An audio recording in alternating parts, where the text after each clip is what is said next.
ikkagi ma tulen kriisijutu juurde korra tagasi, et kui inimesed kujutavad ette, et kliima on kriisis, siis nad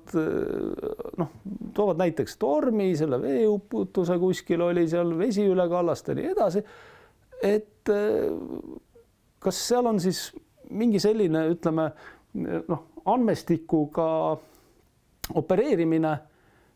käsil näiteks, et tegelikkuses see võib olla ka looduslik varieerus või kuidas sellega on? Kõigepealt, mis puudutab, kui me räägime näiteks, võtame veetaseme tõusu näiteks klassikalise näitena, et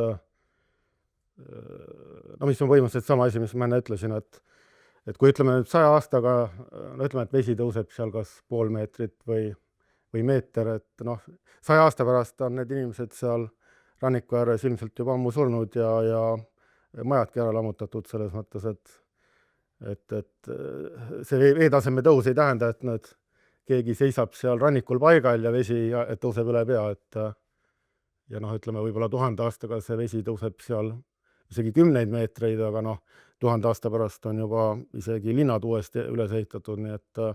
see tormide teema, kliimaprognoosid vist nad nii palju ütlevad, et torme on küll vähem, aga nad saavad olema natuke tugevamad vist. Midagi sellist nad ennustavad, aga need on kõik mingid väikesed muutused ja sageli,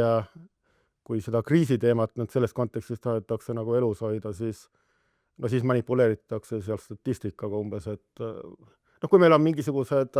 võrdlemisi harvad katsepunktid ja mõned neist katsepunktidest on veel ajaloolised, kus sa peaksid hoolikalt arvesse võtma ajaloolisi tingimusi, et vanasti võib olla kõiki orkaane ja ka torme täpselt ei teatudki või loetud üles. Ja teine asi on see, et kui me räägime trendist, siis trend sõltub sellest, et kui katsepunkt on väga vähe, siis sõltub, mis ajaaknas me seda trendi vaatame, et sobivad andmeid võtta, siis kindlasti see trend võib olla mõnikord natuke ülespoole või natuke allapoole. Vaata täispikka intervjuud vabadused.ee-st.